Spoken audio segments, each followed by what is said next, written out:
Iš pelenų pakilęs Vilniaus Žalgirio futbolo klubas gali prarasti savo pagrindinius rėmėjus Unibet.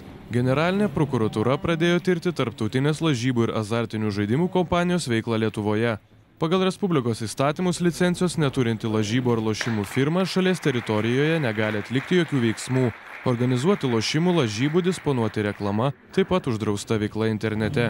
Tačiau lietuvių kalba Unibet kompanijos sukurtas puslapis jau kurį laiką yra tinkle, o ant futbolo ekipos marškinėlių puikuojasi kompanijos pavadinimas.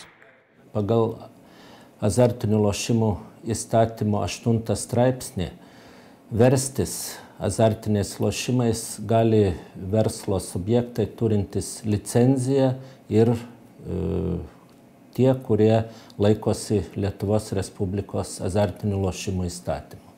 O būtent Unibetas licencijos neturi. Pagal šiandieninį įstatymą, kad organizuoti lažybas, reikia steigti lažybų punktus. Internetiniai erdvėj Lietuvoje taip pat lažybos neleidžiamos organizuoti. Unibet atstovas Lietuvoje Arnas Janickas sako, kad apie šią situaciją iš oficialių asmenų jokios informacijos negavo. Jis teigia, kad kompanija šalyje veikia pagal ES nuostatas. Kol kas tikrai nieko negavom. Visi gandai žurnalistų, jokių oficialių laiškų negavom. Reikia pažiūrėti giliau į tą situaciją. Jeigu teisinė situacija Lietuvoje keičiasi, žinoma, mes nebegalim su Žalgiriu dirbti. Pagal dabartinę situaciją mes Žalgirį galim remti. Viskas labai elementaru. Kaip bebūtų, visos įmonės ar kompanijos turi paklusti Lietuvos Respublikos įstatymams. Licenciją turinčios kompanijos, kurios šalyje šiuo metu yra 4, privalo steigti lažybų punktus bei mokėti mokesčius. Galbūt šie kriterijai Unibetą privertė prisidengti paslapties skraiste. Valstybinės lošimų priežiūros komisijos pirmininkas Edmundas Tiesnesis sako, jog net ir šios situacijos akivaizdoje kompanijos reakcijos nesulaukia.